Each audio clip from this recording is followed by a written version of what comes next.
Baik, terima kasih rekan Tami. Selamat pagi Sobat Guntur dimanapun kalian berada. Kembali lagi berjumpa dengan saya, Ade Dorcas, yang akan menemani Sobat Guntur di acara Oke Dok, obrolan kesehatan bersama Dr. edisi Minggu 17 Mei 2020. Nah, adapun topik kita kali ini yakni mitos-mitos COVID-19. Dan saya tidak sendiri, saya sudah ditemani dengan bintang tamu kita hari ini, Dr. Ade. Halo Dok. Halo, Selamat pagi. Selamat pagi. Apa kabar Dok? Baik. Ya, jadi nama kita sama ya Dok ya, Ade Dorcas dan Dokter Ade gitu ya. Tapi yang hari ini akan memberikan pelajaran penting untuk kita tentang kesehatan dan tentang mitos-mitos COVID-19 ini Dokter Ade ya, bukan Ade Dorcas. Nah, jadi Dok, menurut informasi dan menurut data dari Satgas COVID-19.go.id, nah situasi virus COVID-19 per 16 Mei 2020 secara global di 216 negara, kasus yang terkonfirmasi itu 4.392.392.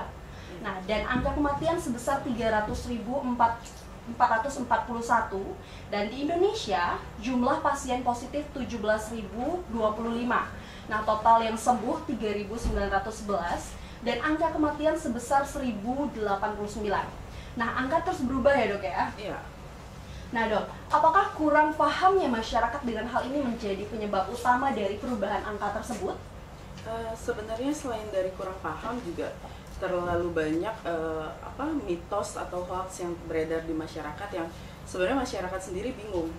Ini fakta atau cuma sekedar mitos, dan itu yang mungkin dari medis harus diluruskan sedikit, mana yang bisa dipercaya dan mana yang hanya sekedar mitos. Jadi mitos ini benar-benar berdampak juga Dok ya sama perubahan perkembangan angka COVID-19 ini Dok ya? Secara tidak langsung ya, banyak masyarakat yang lebih percaya mitos dibanding dengan apa yang sudah dijelaskan secara medis. Baik Dok, jadi dari beberapa sumber dan saya juga dengar-dengar dari teman, dari masyarakat gitu ya, ada begitu banyak mitos yang bukan bersebaran ya, tapi bertebaran gitu di masyarakat, di kalangan umum seperti itu. Nah, mungkin hari ini dokter bisa mengkonfirmasi apakah ini mitos atau fakta dan bagaimana kebenarannya gitu Dok ya. Nah, jadi yang pertama ini, pengering tangan itu dikatakan efektif untuk membunuh virus COVID-19. Oke, sebenarnya pengering tangan ini dia untuk setelah kita cuci tangan, kita itu kan membersihkan bakteri yang ada di tangan kita. Sebenarnya yang berfungsi itu sebenarnya cuci tangannya, bukan pengering tangannya. Pengering tangannya kan hanya sekedar mengeringkan tangan, tapi dia tidak bisa membunuh bakteri yang ada di tangan kita. Gitu. Oke, jadi yang penting itu Cuci tangannya. Cuci tangannya Bukan Dok ya, cuma bukan pengering mesin tangan. pengeringnya gitu Iya. ya. Nah Dok, yang selanjutnya pemindai suhu nih Dok. Karena kan banyak banget nih. Jadi kalau mama-mama gitu datang ke toko dicek badannya pakai pengatur suhu, ntar pulangnya heboh. Tadi mama udah dicek nih, udah dicek COVID-19. Ternyata enggak, mama bisa masuk toko kayak gitu. Iya. Nah, itu kayak gimana Dok? Oke, sebenarnya kalau pemindai suhu ini kan dia untuk mendeteksi kita saat di sebuah toko atau bank atau pusat perbelanjaan itu sedang demam atau enggak. Demam ini kan merupakan salah satu tanda atau gejala dari COVID-19 sendiri. Nah, kalau misalkan dari awal dia sudah terdeteksi demam, itu bisa mungkin ada gambaran sedikit, oh orang ini dengan gejala atau tidak gitu. Jadi bukan dengan termogani itu sendiri merasa, oh sudah diperiksa berarti saya tidak terkena COVID-19, enggak gitu. Cuman untuk memilah mana yang dengan gejala, mana yang tidak gitu aja sih. Oke, berarti pengatur suhu itu untuk tahu gitu Dok ya, ini apakah dengan gejala atau tidak gitu. Pengecek suhu itu untuk memindai mana yang saat itu sedang demam atau tidak. Oh, jadi demam gitu Dok. Ya, demam kan salah satu gejala dari COVID-19 sendiri. Berarti kalau demam-demam yang panas sakit biasa itu bisa juga dipakai Dok ya? Sebenarnya ada beberapa gejalanya. Salah satunya itu yang paling terlihat adalah demam dan gangguan pernafasan. Itu yang biasa lebih kasat mata untuk dilihat. Cuman saat ini kan lebih banyak orang-orang yang tanpa gejala atau OTG. Jadi biarpun kadang dicek suhu dia normal, tapi bisa aja dia punya faktor resiko untuk terkena COVID-19. Oke, jadi benar-benar harus tahu ya, Ya. ini bahwa ini mitos gitu ya, Ya. bukan berarti kita udah dicek suhu kita aman dari COVID-19 itu Ya, dok. bukan berarti mentah-mentah oh karena sudah dicek suhu kita aman, nggak gitu juga sebenarnya. Jadi untuk tahu kita terjangkit COVID-19 ini ya dengan swab gitu dok ya, dengan Ya, rapid dengan test PCR. gitu ya. Untuk rapid test sendiri itu kan cuman sensitifnya itu cuma sekitar 70-80%. Sebenarnya yang paling terlihat adalah dengan PCR atau swab tenggorokan dan hidung. Itu adalah cara untuk menegakkan diagnosis pasien ini COVID-19 atau bukan. Oke. Nah dok, selanjutnya nih, menyemprotkan alkohol atau klorin ke seluruh tubuh dapat membunuh virus COVID-19. Ini gimana nih dok? Nah, sebenarnya ini yang harus penting diluruskan ya. Kalau untuk klorin atau alkohol atau bahan disinfektan lain, itu hanya untuk permukaan, bukan untuk seluruh tubuh. Justru bahan-bahan ini bahaya jika dia terkena mukosa, dalam artian mata kita atau hidung atau tenggorokan kita gitu kan. Makanya kalau saat di jalan itu sebenarnya sangat bahaya kalau menyemprotkan itu terkena badan kita gitu. Tujuan menyemprotkan ini apa? Untuk mendisinfektan benda-benda mati atau benda hidup. Nah, sebenarnya disinfektan ini kan gunanya untuk mendisinfeksi benda-benda mati. Misalkan besi atau motor kah atau apa. Tapi kalau untuk badan justru ini sangat berbahaya gitu. Ada zat-zat di dalam klorin itu yang beberapa orang alergi terhadap itu. Jadi saat disemprotkan ya bisa iritasi atau gangguan pernafasan atau yang lain-lain gitu. Oke, karena di beberapa daerah kan dok ya, jadi itu nyata dilihat dan dirasakan gitu ya. Jadi kalau lewat nggak motor yang diguyur disinfektan, Badannya justru yang diguyur. badannya yang disemprot. Waduh, ini pulang-pulang basah Ya. kulit nggak karena hujan tapi karena Ya. disinfektan gitu ya. Terus ada juga sempat lihat di Instagram gitu, entah ini guyonan gitu, ada orang beli alkohol yang banyak banget katanya untuk mandi. Itu gimana gitu dok ya? Sebenarnya sih cukup dengan mandi dengan sabun ya. Yang dibutuhkan adalah precautionnya. Jadi kalau kita habis keluar rumah merasa kita tidak tahu dengan siapa kita bertemu atau sehat nggak sih dia gitu. Sebenarnya kan yang khawatir sekarang ini adalah biarpun teman sendiri kita masih ragu sehat nggak sih sebenarnya dia, karena ada beberapa orang yang OTG tanpa gejala kan. Jadi ya untuk memastikan kalau kita ini sehat, kita ini bersih, salah satunya dengan mandi. Mandinya sewajarnya aja dengan sabun, bukan dengan disinfektan atau alkohol sebenarnya. Oke, mandinya sewajarnya ya, nggak berlebihan juga mandinya pakai alkohol, pakai disinfektan ya Iya. dok ya, pakai sabun dok ya, dan cara mandinya benar gitu dok ya. Mandinya benar. Sebenarnya juga yang waktu itu awal-awal corona itu heboh adalah penggunaan hand sanitizer kan. Jadi penggunaan hand sanitizer ini penting saat di sekitar kita tidak ada media untuk cuci tangan, air mengalir, sabun. Jadi untuk mengakali sementara ya boleh dengan hand sanitizer. Cuma penggunaan hand sanitizer itu sendiri maksimal itu cuma boleh 5 kali sehari. Jadi lebih bagus saat kita pakai hand sanitizer, kita juga ada sela-sela waktu yang memang kita ada media untuk cuci tangan, baiknya cuci tangan dibanding menggunakan hand sanitizer gitu. Iya, karena mentang-mentang gitu dok ya, ada hand sanitizer. Jadi apa-apa habis pegang apa gitu langsung hand sanitizer aja, nggak usah cuci tangan, malas, mager gitu. Kalau tidak ada media cuci tangannya boleh untuk sementara. Tapi kalau misalkan kita ngelihat ada wastafel nganggur atau ada tempat untuk cuci tangan, lebih baik sih cuci tangan. Itu sobat Guntur perlu diperhatiin ya. Jadi ternyata kalau ada air mengalir mending cuci tangan Ya, mending cuci nggak usah tangan. pakai hand sanitizer gitu. Ya. Tapi kalau nggak ada Bolehlah silakan, sementara. ya. Oke.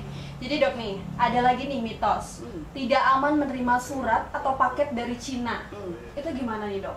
Sebenarnya itu kan virus itu sendiri diam di benda mati itu biasanya tidak lebih dari 6 jam ya. 6 jam nggak sampai berhari-hari. Jadi sebenarnya kalau paket dari luar kan itu nggak mungkin 6 jam, jadi bisa berhari-hari. Aman-aman saja sih kalau menurut saya ya, karena virus itu diam nggak lebih dari setengah hari paling gitu. Oke, jadi karena wabah pertama tentang COVID-19 ini kan datangnya dari Wuhan, China, itu yang mengakibatkan orang-orang jadi nggak baik nih, berlebihan ya, panik gitu ya, nggak boleh.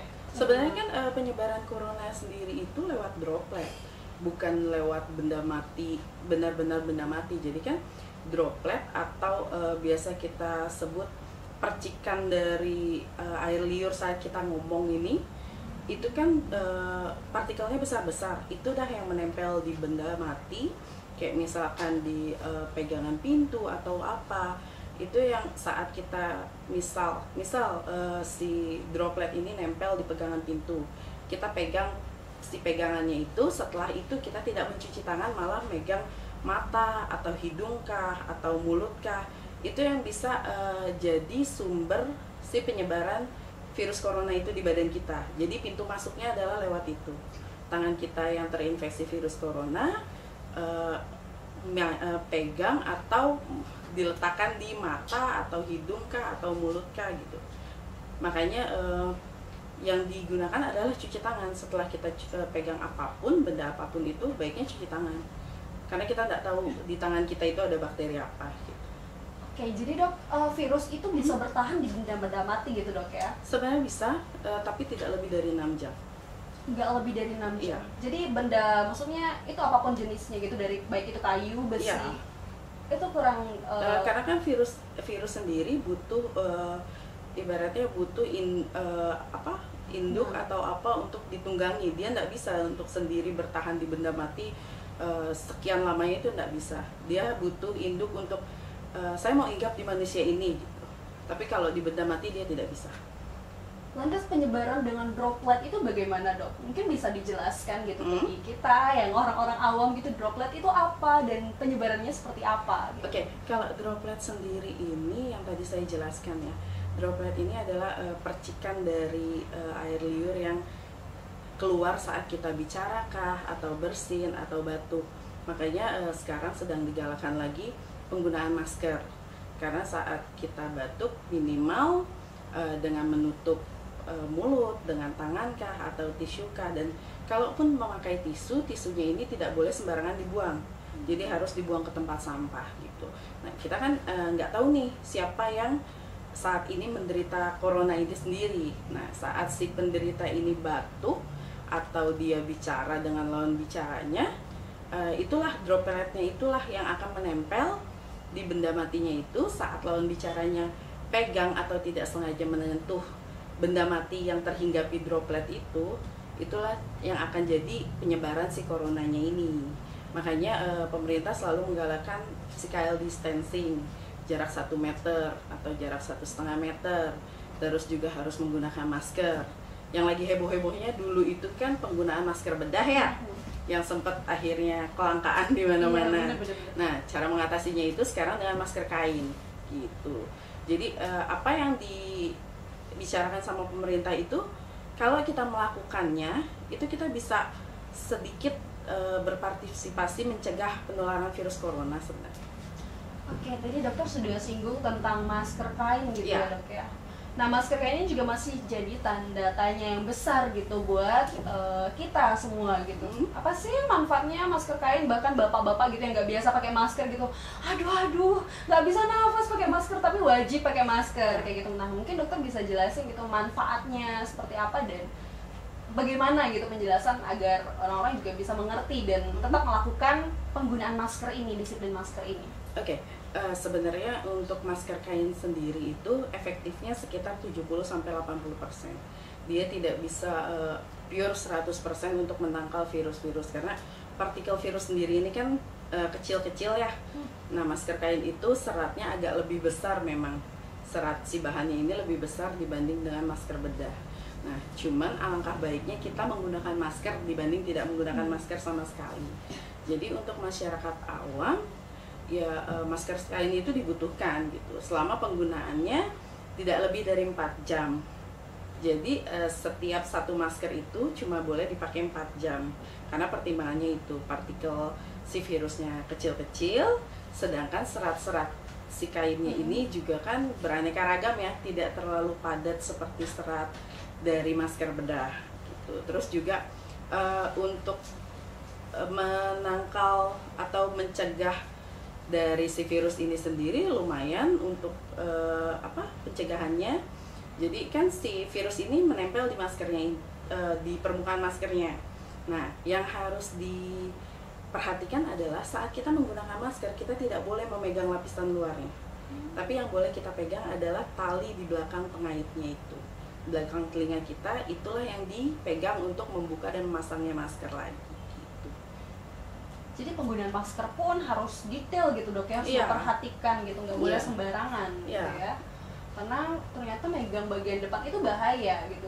Ya langsung pegang bagian talinya dok ya. Iya, kalau setelah kita pakai masker kainnya itu kita harus megang talinya. Karena kalau kita megang permukaan luar, kita kan nggak tahu apa yang nempel di situ, terus kita pegang, terus kita pucak mata atau kita pegang hidung atau mulut. Gitu.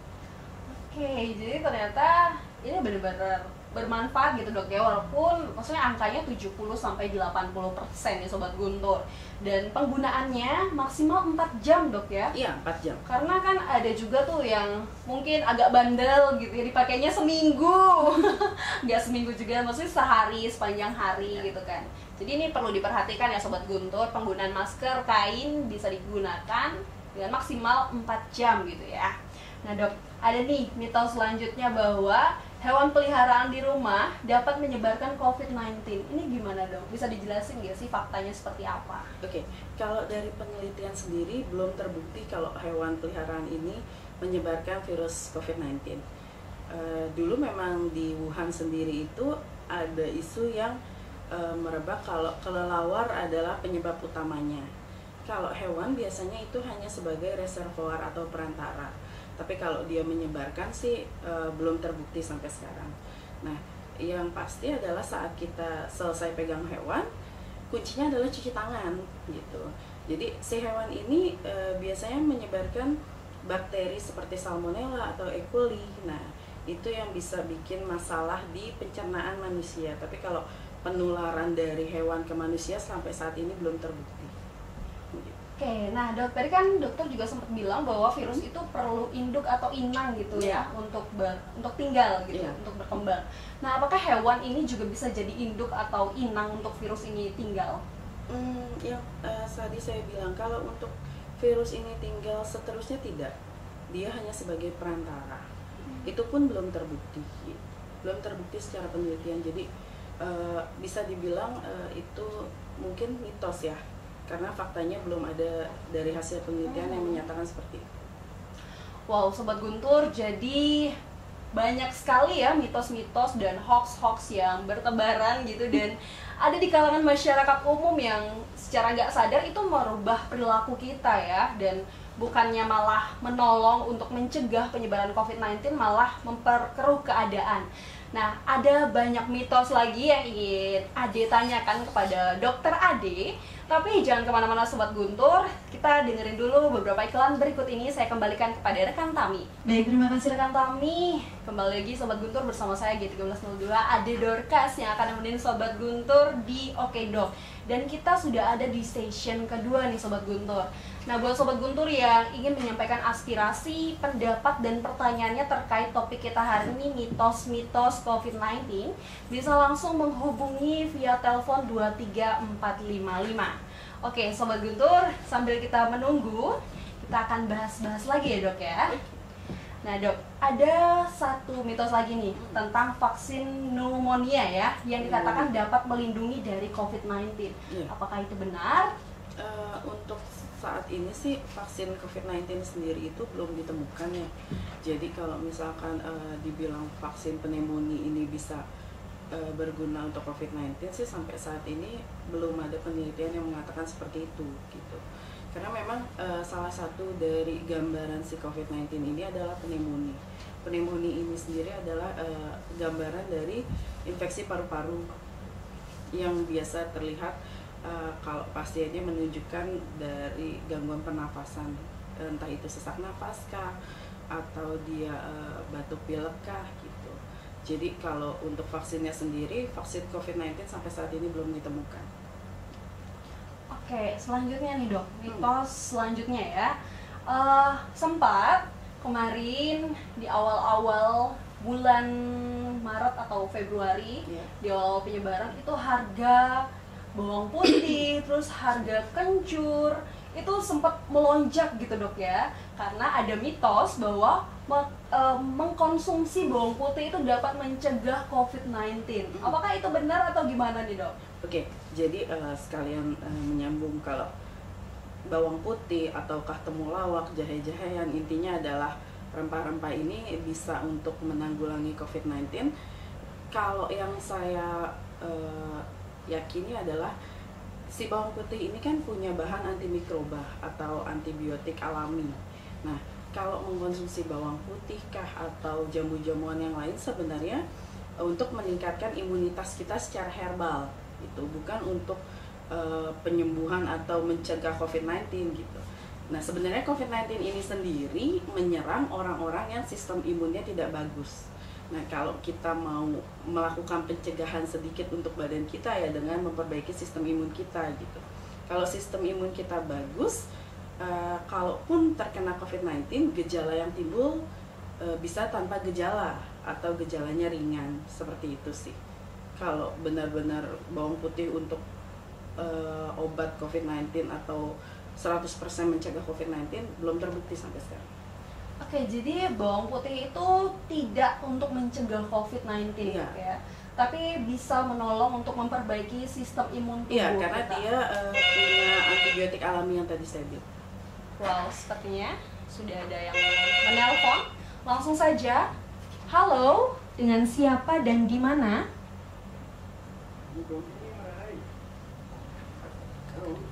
Halo. Gongdi Ngurare. Oh iya, Gongdi. Silakan Gongdi, pertanyaan atau pendapatnya. Selamat pagi, Bu Dokter. Nah, ini yang penting sekali bagi masyarakat kita sekarang. Karena apa yang Ibu Dokter jelaskan itu yang sangat benar. Bagi masyarakat jangan percaya mitos. Percayalah sahabat hati keterangan Ibu Dokter, itu yang sebenarnya kita harus lakukan. Ya tentunya COVID ini kan namanya membuat stres masyarakat, jadi masyarakat juga kadang-kadang bingung gitu loh ya untuk menghadapi hal ini. Nah sekarang syukurlah di Guntur ini ada penjelasan-penjelasan yang sangat berguna bagi masyarakat. Ya tolong lakukan apa tadi dijelaskan, itu yang sebenarnya terjadi, itu yang harus kita ikuti. Apapun itu gitu loh ya, coba diikuti karena Lumdi ya, keluarga apa yang dijelaskan tadi semuanya sudah Lumdi izin, jadi tidak ada hal-hal yang kita khawatirkan. Cuma kita tetap waspada, handle pintu misalnya, sekalipun tidak pernah nyentuh, tapi siapa tahu orang lain nyentuh, makanya itu perlu diwaspadai ya, kita jaga-jagalah, kita semprot dengan sanitizer agar nanti kita ngambil buka pintu di muka atau di mana ya kita tetap cuci tangan dulu, jangan itu dikhawatirkan supaya kalau kita kena itu bukan kita sendiri yang repot, semua repot, keluarga, lingkungan, pemerintah, ya dunia ya Indonesia repot. Jadi ikutlah kita sekarang menjaga agar ini tidak bisa menyebar. Apapun petunjuk dari dokter tadi kami salut sekali, dan mudah-mudahan karena Guntur ini fan-nya banyak, jadi bisa didengar dan ikutilah itu. Janganlah percaya mitos. Itu aja dari Gongde, Ade. Terima kasih waktunya. Om santai. Oke, Om santai. Terima kasih ya Gongde untuk pendapatnya ya dok ya. Oke, mungkin dokter mau menanggapi pendapat dari Gongde barusan. Oke. Kalau dibilang apa yang saya sampaikan tadi bermanfaat ya alhamdulillah ya. Cuman sementara ini sih banyak masyarakat yang lebih percaya mitos, karena mitos itu kan sudah ada dari dulu ya, kita juga tidak bisa membantah mitos. Memang tidak semua yang dimitoskan itu 100% salah, cuman kalau memang itu dirasa tidak tepat ya itulah fungsinya para tenaga medis untuk meluruskan gitu, supaya masyarakat tidak terlalu terbawa dengan hoax atau mitos yang belum tentu semuanya benar. Oke. Nah dok, lanjut ya dok ya, sama beberapa mitos nih, masih banyak banget gitu list Iya, karena terlalu banyak mitos yang Iya, karena beredar. memang kan dok ya banyak sekali gitu tentang mitos-mitos COVID-19 ini. Nah dok, yang selanjutnya nih, COVID-19 hanya mempengaruhi orang yang lebih tua saja. Jadi baru dibilang, oh orang itu banyak kok orang tua aja yang kena, yang positifnya orang tua aja. Nah yang muda-muda ini pada ngeyel, pada tetap jalan-jalan atau mungkin sempat keluyuran, sempat ngumpul. Nah ini gimana ya dok? Oke, kalau misalkan dibilang COVID-19 hanya menyerang yang tua, tidak.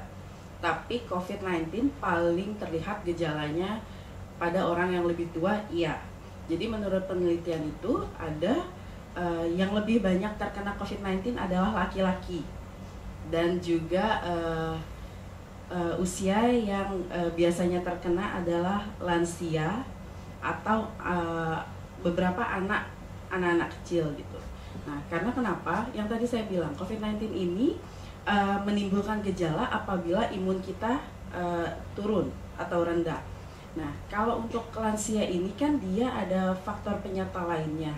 Misalkan penyakit yang sudah diderita selama ini kayak sakit diabetes kah, atau sakit hipertensi atau tensi tinggi, atau juga dengan stroke. Nah, kalau pasien-pasien yang seperti saya sebutkan ini kan imunnya memang tidak terlalu bagus seperti anak muda gitu. Anak muda itu kan, ya contoh kecilnya adalah kalau anak muda sakit flu, kita masih bisa aktivitas biasa. Coba bandingkan dengan orang tua usia 70 tahun kena flu. Dia kan akan jauh lebih lemas atau jauh terlihat lebih sakit dibanding anak muda. Nah, makanya COVID-19 yang menyerang si orang tua biasanya lebih terlihat gejalanya dibanding anak muda. Kalau anak muda dia masih bisa OTG, orang tanpa gejala, karena imun kita masih bagus. Biarpun virus di badan kita itu ada, tapi dia bisa sembuh dengan sendirinya. Nah, inilah khasnya si virus adalah self-limiting disease. Dia bisa sembuh dengan sendirinya. Makanya dia itu kalau menyerang si dewasa muda, masa inkubasinya ya sekitar yang saat ini dibilang 14 hari atau ya 3 minggu lah ya. Nah, dia bisa sembuh dengan sendirinya. Tapi kalau pada orang tua, dia tidak bisa sembuh dengan sendirinya karena imunnya si orang tua ini dan faktor penyebab lainnya. Biasanya yang dibilang meninggal karena COVID-19-nya itu tidak semuanya benar, tapi meninggal karena komorbiditasnya atau penyakit penyertanya bisa dikatakan iya. Oke, benar-benar nambah wawasan gitu dok ya, karena ya gitu biasanya yang muda ngerasa hebat, ngerasa tua gitu ya. Padahal yang muda loh yang menyebarkan ke orang tua. Padahal gitu. bener-bener Itulah faktanya. Yang muda adalah yang menyebarkan ke orang tua. waduh, yang muda langsung tanda seru buat yang muda nih ya. Oke dok, tadi dokter juga bilang bahwa misalkan flu gitu kan, kalau orang muda bisa sembuh dengan sendiri, masih bisa aktivitas gitu ya. Nah, apa sih dok yang bedain flu biasa dengan flu COVID-19 ini?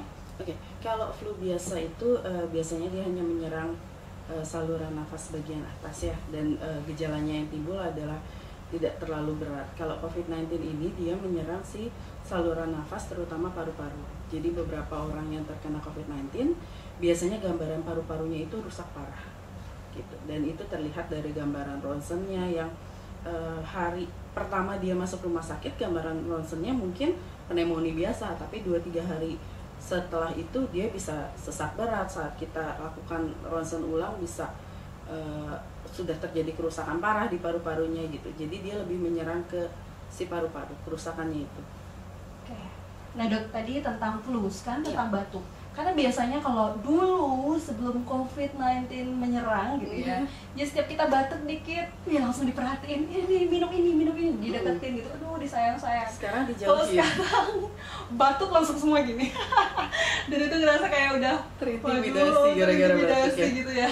Nah ini gimana sih dok? Mungkin kita bisa belajar juga, maksudnya karena memang sih ya sekarang di COVID-19 ini kita harus melihat setiap orang itu adalah tidak tahu kondisi sehatnya. Oh gitu. Tapi gimana bisa nggak sih kita membedakan? Oh oke, sebelum lanjut pertanyaan udah ada yang nelpon nih dok ya. Langsung aja. Halo, dengan siapa dan di mana? Roy di Arya. Oke, silakan. Halo. Halo. Roy Ayani. Iya, silakan Pak Roy ya. Dokter mau nanya, kalau vitamin yang direkomendasikan apa itu? Kan banyak yang dijual vitamin yang khusus terkait COVID ini ada tidak ya? Terima kasih. Ya, terima kasih Pak Roy ya. Bisa langsung ditanggapi. Oke, kalau vitamin semuanya sih boleh, tidak ada standar khusus. Intinya adalah vitamin ini kan gunanya untuk meningkatkan imunitas tubuh kan. Jadi kalau misalkan si A sudah cocok dengan vitamin A, ya silakan lanjutkan. Tapi kalau memang ini yang disarankan adalah vitamin C, gitu ya. Karena vitamin C ini kan meningkatkan imunitas kita. Tapi kalau misalkan merek vitaminnya, kandungan penyertanya apa, itu bebas. Tidak ada patokan khusus harus vitamin ini atau vitamin itu, enggak. Oke, jadi balik lagi dok ya, bahwa vitamin ini juga bukan untuk mencegah gitu ya, Iya. bukan untuk Tapi mengobati, untuk memperbaiki imunitas kita sendiri. tapi untuk memperbaiki Iya. imunitas. Nah balik dok, tadi pertanyaannya ngegantung gitu ya. Jadi gimana sih dok untuk membedakan batuk batuk yang mana, batuk biasa atau batuk COVID-19 ini? Oke, kalau yang saya tahu sih ya, kalau batuk COVID-19 ini dia biasanya batuk kering, tidak berdahak gitu, tidak ada produksi dahak. Nah makanya kalau untuk batuk sendiri sebenarnya tidak bisa benar-benar saklek, oh ini dia COVID-19 gitu, tidak bisa gitu. Balik lagi ke tes PCR aja yang bisa kita lakukan untuk menegakkan diagnosis. Oke, bener ya dok. Iya. Jadi terasa terintimidasi gitu ya. Nah, makanya saat batuk, coba perhatikan etika batuknya. Kalau memang batuk, bisa ditutup dengan tangan atau siku bagian dalam atau dengan tisu gitu. Dan tisunya juga tidak boleh dibuang sembarangan. Jadi boleh batuk, tapi tetap memperhatikan Etika batuknya. etika batuknya gitu, nggak batuk di depan muka orang juga gitu ya dok. Nah dok, selanjutnya nih, antibiotik efektif dalam mencegah dan mengobati COVID-19. Wah, sama ya pertanyaannya kayak bapak tadi gitu Oke, ya. kalau COVID-19 sendiri itu kan virus ya. Kalau antibiotik itu adalah obat yang digunakan untuk penyembuhan penyakit yang disebabkan bakteri. Jadi kalau antibiotik digunakan untuk COVID-19 sebenarnya bukan untuk penyembuhan si COVID-19-nya. Cuman adalah dari pasien-pasien COVID-19 yang kita obati adalah gejalanya.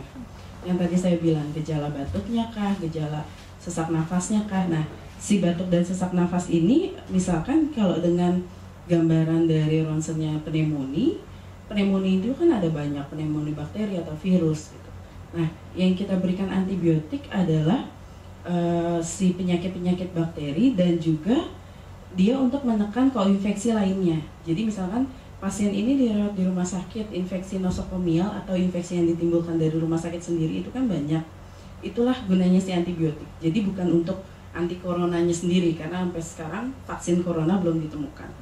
Terlalu banyak strain dari virus coronanya ini yang mungkin bisa dibilang sekarang sudah bermutasi, jadi agak sulit menemukan vaksin coronanya sendiri.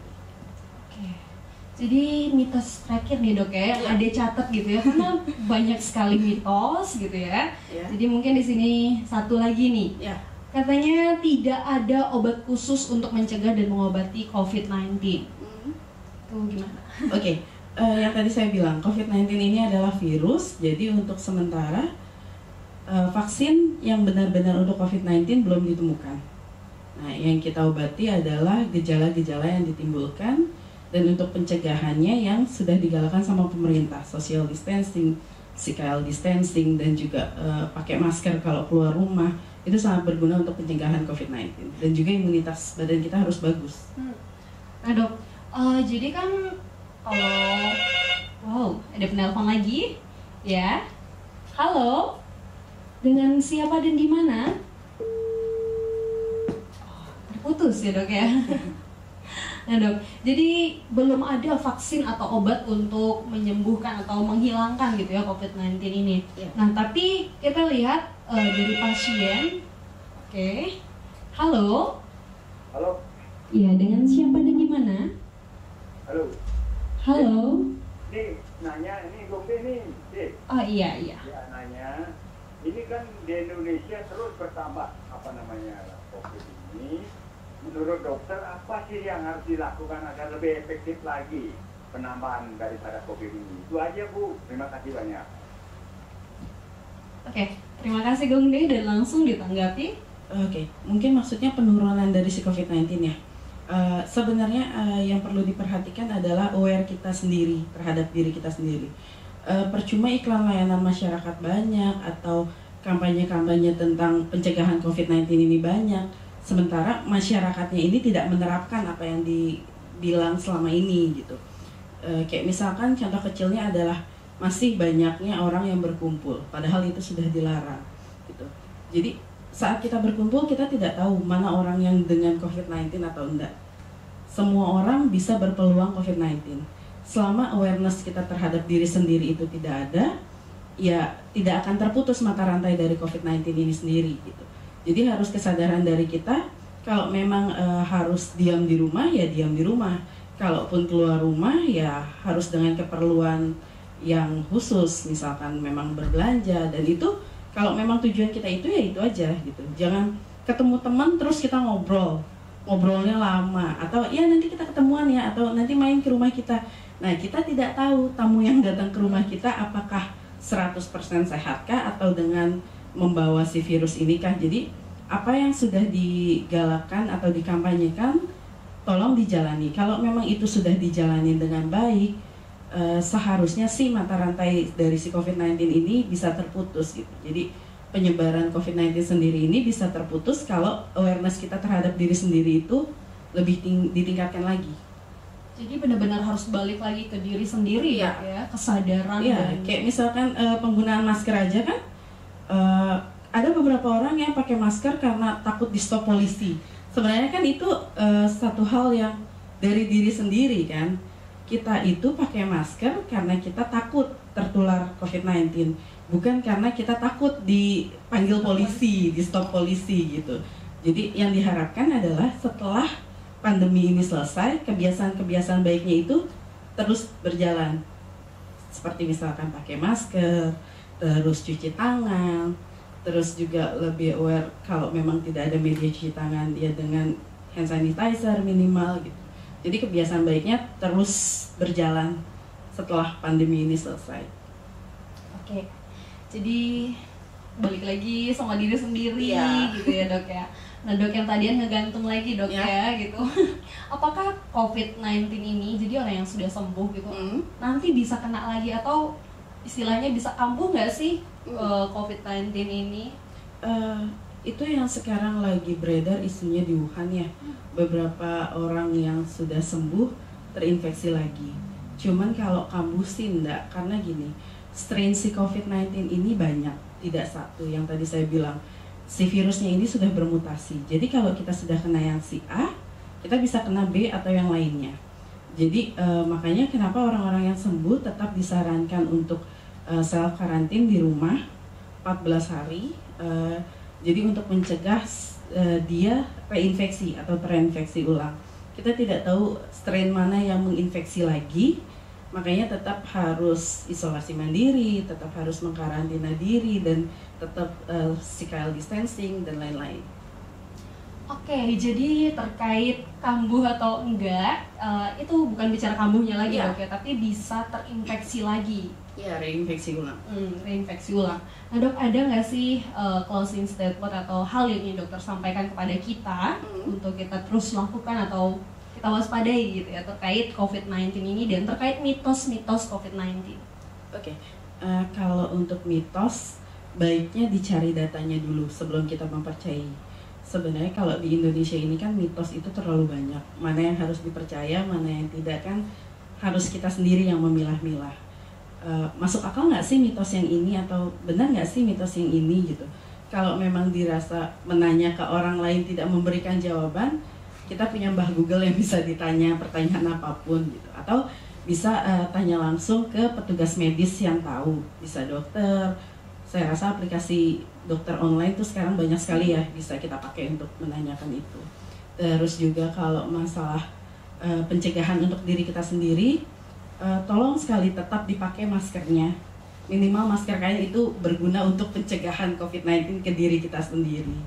Terus juga kalau memang masker kain, maksimal 4 jam. Nah, mungkin yang tadi kurang saya jelaskan adalah pencucian masker kain ya. Masker kain dicuci bisa dengan air hangat atau dengan air mengalir dicampur dengan deterjen. Jadi tidak perlu pakai Biclean kah atau apa. Cukup dengan deterjen aja dia bisa menghilangkan bakterinya sendiri. Setelah itu dijemur seperti kita pakai jemur baju biasa gitu. Baru setelah itu dipakai lagi, tidak masalah. Jadi tidak ada perlakuan khusus sebenarnya untuk masker kain. Jadi menurut saya mudah sekali kalau kita pakai masker kain untuk pencegahan si COVID-19 ini sendiri. Intinya adalah masker kita ini berguna untuk kesehatan orang lain dan kesehatan diri kita sendiri. Itu aja. Oke, Sobat Guntur, jadi sudah sangat komplit ya dibahas tentang beberapa mitos yang tadi Ade sudah tanyakan. Dan masih ada banyak sekali mitos-mitos yang berseliweran gitu ya di masyarakat umum, dan itu mengusik atau mengganggu kita, dan secara tidak langsung itu juga berpengaruh terhadap perilaku kehidupan kita. Nah, tapi balik lagi Sobat Guntur, seperti apa yang sudah disampaikan tadi, perhatikan kembali, konfirmasi kembali tentang mitos-mitos yang kita dengar, apalagi di tengah pandemi COVID-19 ini. Nah, demikian bincang sehat kita hari ini di Oke Dok, obrolan kesehatan bersama dokter, edisi Minggu 17 Mei 2020 dengan tema mitos-mitos COVID-19. Dan buat Sobat Guntur yang hari ini tidak bisa dengar gitu ya di Radio Guntur, jangan bersedih karena video ini akan diupload di channel YouTube-nya Radio Guntur. Dan sekian obrolan kesehatan kita, langsung saja saya kembalikan kepada rekan Tami.